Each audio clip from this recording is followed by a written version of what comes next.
A mental health hotline with over 1 million users is going offline in July. Find out why one option to help LGBTQ plus callers is getting dropped.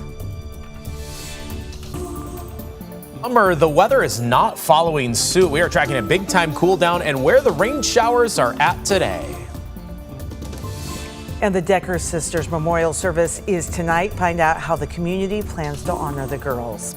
Hi, everyone. Thank you so much for joining us here on KREM 2 News at noon. I'm Laura Papetti. And it is right at the top of the noon hour, and we're going to check in on weather.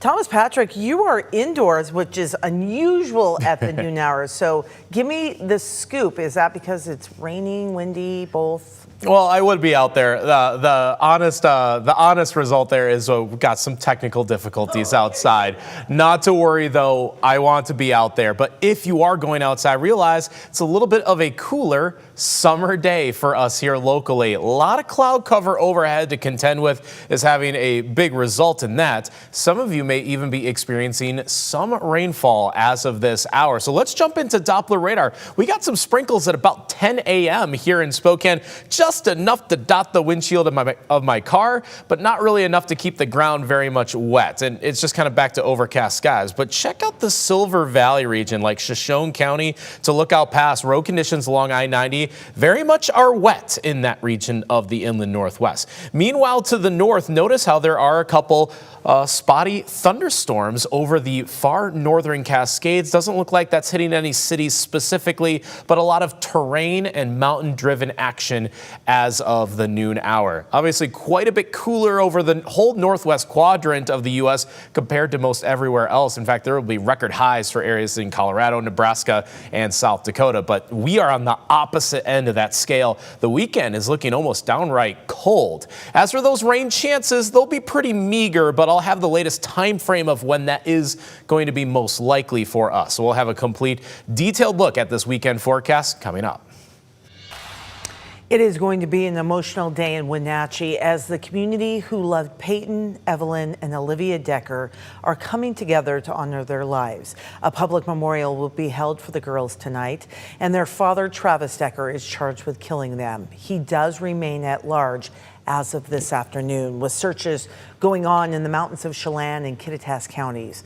A florist in Wenatchee who is helping create a tribute for tonight's memorial says news of this tragedy is spreading around the world. You could feel it, and people, I was in Spain, and people there knew.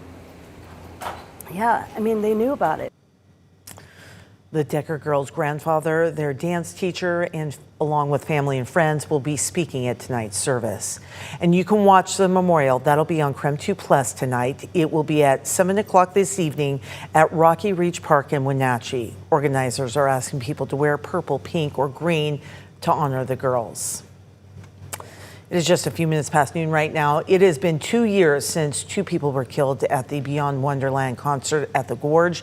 The festival is returning this weekend, and Washington State Patrol is increasing patrols to keep people safe. WSP says they use high visibility enforcement patrols to make sure officers are in the right spots at the right time. Beyond Wonderland is this Saturday and Sunday. You may remember 26-year-old Randy Escamilla and 29-year-old Jocelyn Ruiz were shot and killed while attending the festival back in 2023. 3 other people were hurt in that incident.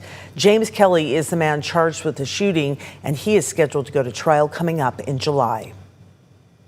Senator Maria Cantwell is urging President Trump to finally bring TikTok under U.S. ownership.